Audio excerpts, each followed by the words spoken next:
you, Adonai our God, righteous judge.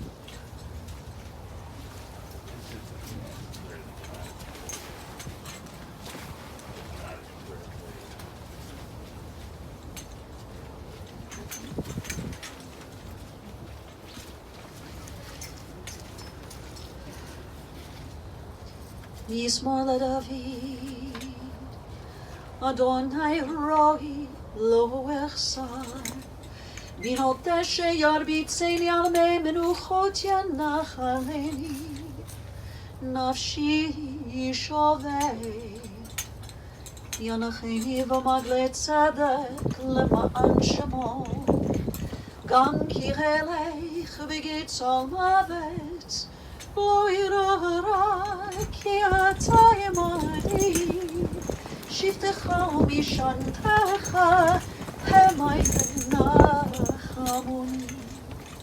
Ta'aroch lefanai shulchan neged surirai, Tishanta v'shamem roshi kusiri vaya, ach tov chesed yirdifuni, koya mechayai, v'shaviti b'veit Adonai leorech yamim. Friends, I've chanted for you the words of our 23rd Psalm. In this moment, with broken hearts, in search of comfort and consolation, we often turn to the psalmist. And so I invite you to recite these words with me. The Lord is my shepherd, I shall not want. He maketh me to lie down in green pastures. He leadeth me beside the still waters. He restoreth my soul. He guideth me in straight paths for his name's sake. Yea, though I walk through the valley of the shadow of death, I will fear no evil, for thou art with me. Thy rod and thy staff, they comfort me. Thou preparest a table before me in the presence of mine enemies. Thou hast anointed my head with oil. My cup runneth over. Surely goodness and mercy shall follow me all the days of my life, and I shall dwell in the house of the Lord forever. In the rising of the sun and in its going down, we will remember her. In the blowing of the wind and in the chill of winter, we will remember her. In the opening buds and in the rebirth of spring, we will remember her. In the blueness of sky and in the warmth of summer, we will remember her. In the rustling of leaves and in the beauty of autumn, we will remember her. In the beginning of the year and when it ends, we will remember her. And when we are weary and in need of strength, we will remember her. And when we are lost and sick at heart, we will remember her. When we have joys we yearn to share, we will remember her. So long as we live, she too will live, for she is now a part of us, as we remember Elayne Farinacci. To her children, to Leslie, Daryl, Corey, Joe, also to Helene and Tanya, to Rosemarie, to Teresa, and also to Ralph, to her sister Anne, her brother-in-law Larry, and her sister-in-law Jackie, and to her grandchildren, Diane, Robert, Kelly, Michael, Monica, Stacy, Robin, Tess, and Emma, and to her great-grandchildren, Matthew, Nicholas, Abigail, Macy, BJ, Nick, Allie, Zach, Tyler, Mariana, Patrick, Eddie, CJ, Jeremy, Jason, and to her great-great-grandchildren, Adeline, Maya, and Sky. And to all the members of the family, so many dear friends, family and friends who have gathered here in person on this cold but important day, to so many friends and family who, because of the circumstances of our country and our world right now, who are not able to be here with us in person, but join us through technology. To all of you, we join our hearts together in this moment as we remember, but also as we celebrate the life of your beloved Elayne. We have been taught that birth is a beginning and death a destination, and life is a journey, from childhood to maturity and from youth to age, from innocence to awareness and ignorance to knowing, from foolishness to discretion and then, perhaps, to wisdom, from weakness to strength or strength to weakness, and often back again, from health to sickness and back we pray to health again, from offense to forgiveness, from loneliness to love, from joy to gratitude, from pain to compassion, and grief to understanding, from fear to faith, from defeat to defeat to defeat, until looking backward or ahead, we see that victory lies not at some high place along the way, but in having made the journey,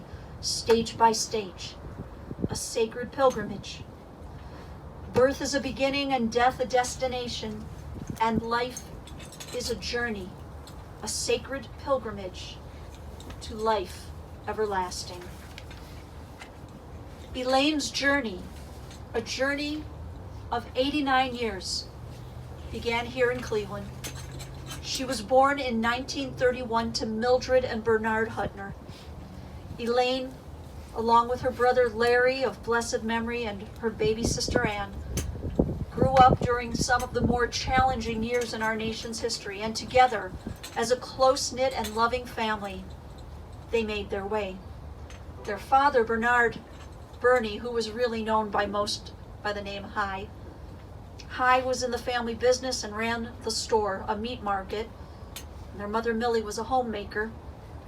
And the Huttner family made their first home in the Kinsman neighborhood on East 147th Street before moving to Lalemont in University Heights. As a youth and teen, Elayne was always outgoing and full of life, qualities that remained with her for her entire life.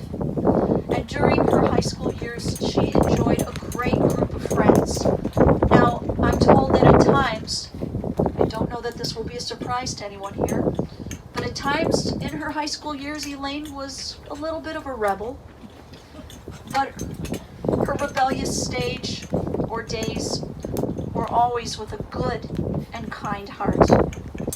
Her sister Anne shared with me that she remembers Elayne always being a good sister who not only babysat her quite a bit, but with a 10-year age difference between them, Elayne was often like a second mom to Anne.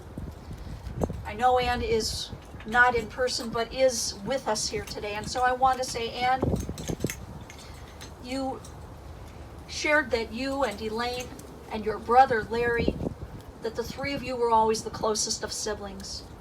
The three of you were always there for each other and with each other through all moments of life, the challenges and the sad times, and you were for and with each other through the many milestones and all the wonderful celebrations.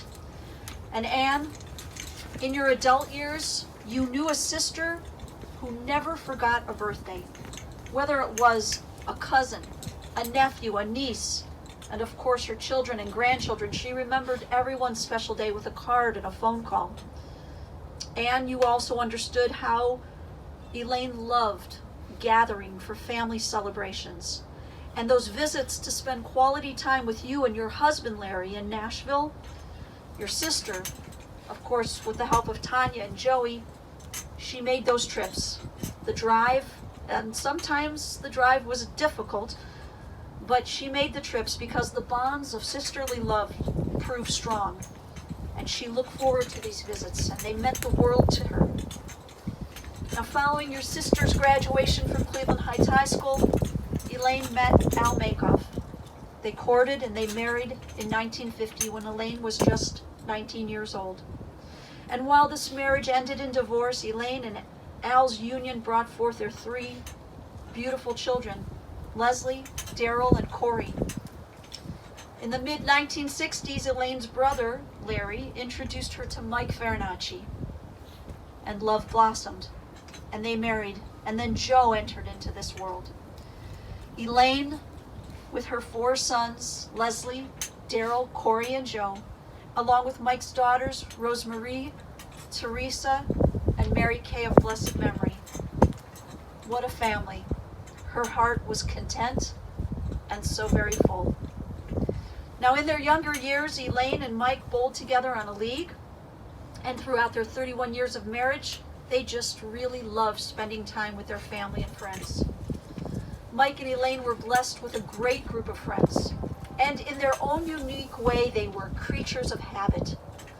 They had their favorite spots, dining out at places like Fance and Mama Guciardo's, and the travels to Niagara Falls with the Brown family, a trip that would always include another meal at another favorite place, Michael's.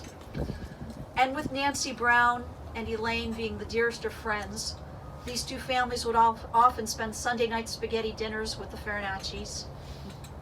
Elayne was also like a second mom to Amy. And Nancy, I know you and Elayne had lunch together just prior to her going into the hospital. Elayne loved the visit to Cancun with Rosemarie and Ralph, and she so looked forward to spending Thanksgiving in Nashville with Ann and Larry, that long drive, usually with Corey and Joe and Millie and Hi to accompany. And these drives sometimes took place through major snowstorms. There was, of course, that 17-hour drive through a snowstorm to get to Stacy's bat mitzvah. Elayne didn't care. No storm was going to stop her from being with family. And as Corey shared with me, there were the drives to Columbus. Why? To dine at a very elegant, fine restaurant that everyone knew as Kontiki's. So I don't know how many in the group today or joining us online remembers, but there had to have been a time she looked at you and said, "Pack a bag, we're going to Columbus. Kontiki, here we come." For Elayne, it was always about family. She loved to go out with family, with her parents, with Millie and Hi, her siblings, Larry and Jackie, and Ann and Larry, and of course with all her children and grandchildren. Elayne and Mike were married for 31 years until the time of his passing in 1998, and together they enjoyed a rich and full life. She worked for the Jewish Community Center for more than 20 years. She was there when they opened the new Mandel building, and her job was located right at the center of things, at the control desk. Elayne was the one who checked everyone in, all those JCC members. She knew everyone. She was a master at schmoozing, but I'm told, I believe it was her sister-in-law on the phone, Jackie, who shared that with Elayne, business was business. That if you even tried to walk in, if you forgot your pass, forget it. While she was the friendliest, she took her job seriously, and you were not getting past her. Elayne also had a passion for crafts. She loved creating beautiful ceramic pieces, and many of you, maybe all of you, have a gorgeous little ceramic gift that Elayne made especially for you. She looked forward to and loved going to the Canton, Ohio show where she would attend the annual Yankee Peddler annual crafts show. And she never forgot her Jewish roots. She was proud of her Judaism and her traditions. Her granddaughter Diane shared that she had a book entitled, "What I Wish My Christian Friends Knew About Judaism." Elayne always wanted to share her Jewish traditions with everyone.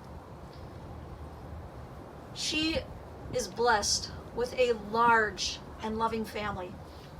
And while we were not able to coordinate every member of the family to join us on a Zoom call the other day, we were fortunate, I felt very fortunate, together with several of her family members, when I asked those on the Zoom call to share words and phrases which described their sister, their sister-in-law, their mother, their mother-in-law, their grandmother, great-grandmother, their aunt, and their cousin. The words and the sentiments flowed easily.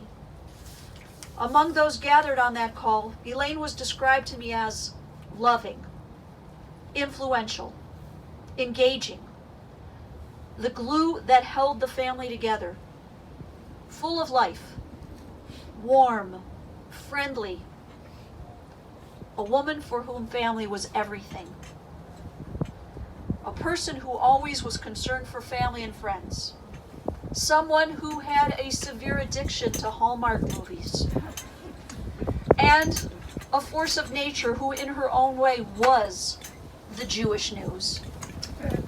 A person who was dedicated to people and to businesses, not just restaurants, but even to the same hair salon for her entire adult life. Gennaro's, which was then changed their name to Divine. She was going there her entire adult life up until the time of the pandemic.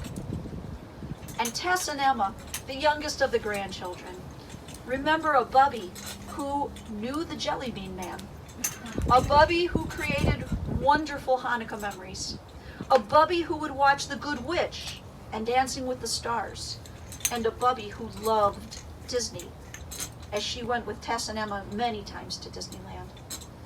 And Tess, you knew a Bubby who had a very deep feeling for her Judaism, because this year, when Bubby was not able to fast for Yom Kippur, her 10-year-old granddaughter Tess fasted on behalf of her Bubby.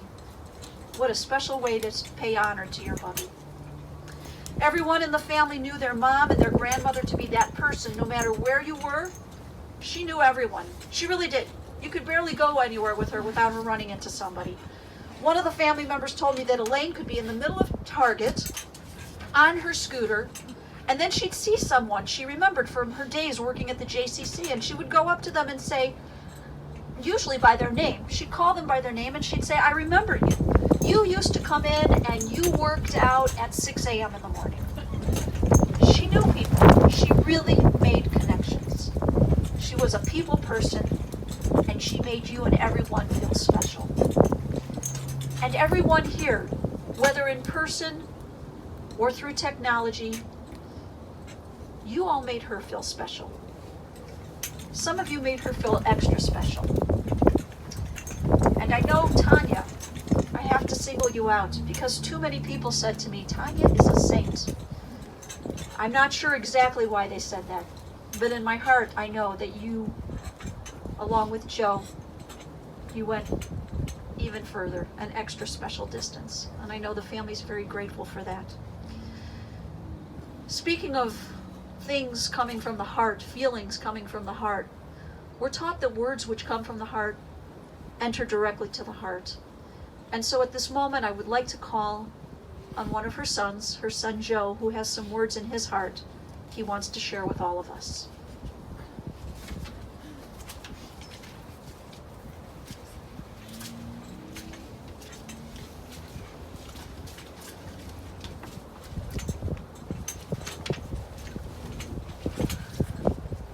Thank you, Cantor. After that, I don't know how I'm going to say this. Unfortunately, the power went out last night before I was able to write things down. So I guess I want to start on behalf of my siblings and the rest of the family and myself and just thank everyone for coming out on such a nice, sunny, warm day. I'm sure Elayne would be very, very happy with the weather today, especially considering this is going to be the only cold day of the entire week, and the rest of the week is going to be nice and warm and sunny. Amazing how that worked out, huh?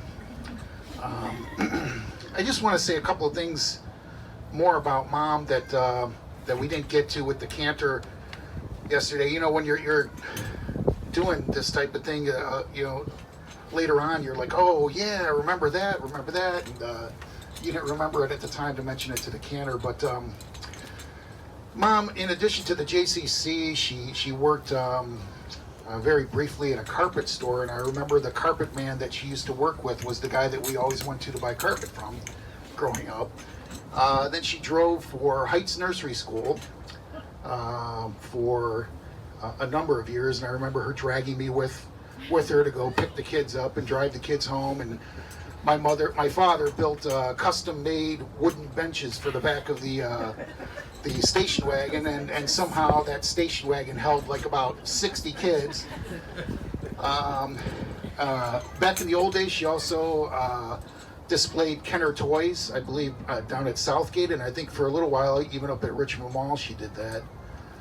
And then the back wall, where she got me my first job. Well, not really my first job. I had a summer job at the next door neighbor's gas station before that, but my first job during the school year, she got me at the back wall after I came home drunk from a New Year's Eve party.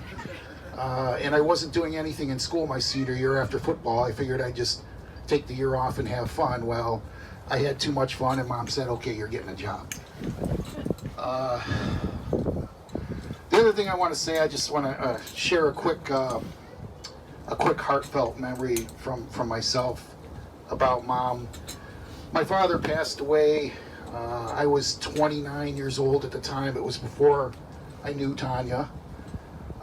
And I remember when the doctor came out and said he's not coming back, and it sounds silly at 29 years of age, but I remember thinking, okay, that's it, my childhood's over.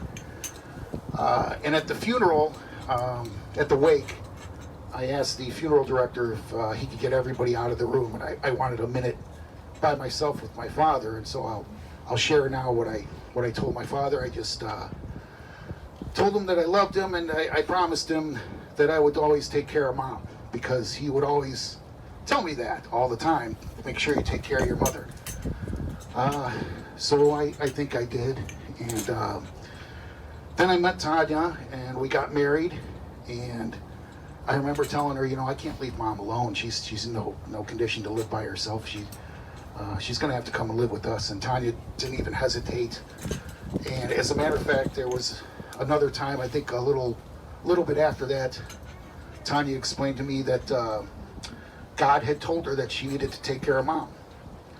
So that was the type of person that I married, and I think we did a good job taking care of her. But the funny thing is, all those years, she really was taking care of me still. After losing Dad, I really was not ready to lose my other parent, and you're never ready, but God works in mysterious ways, and I think he was spending the last 20 years getting me ready. So anyhow, that's it. I don't know if anyone else wants to say anything, but that's all for me. Thank you.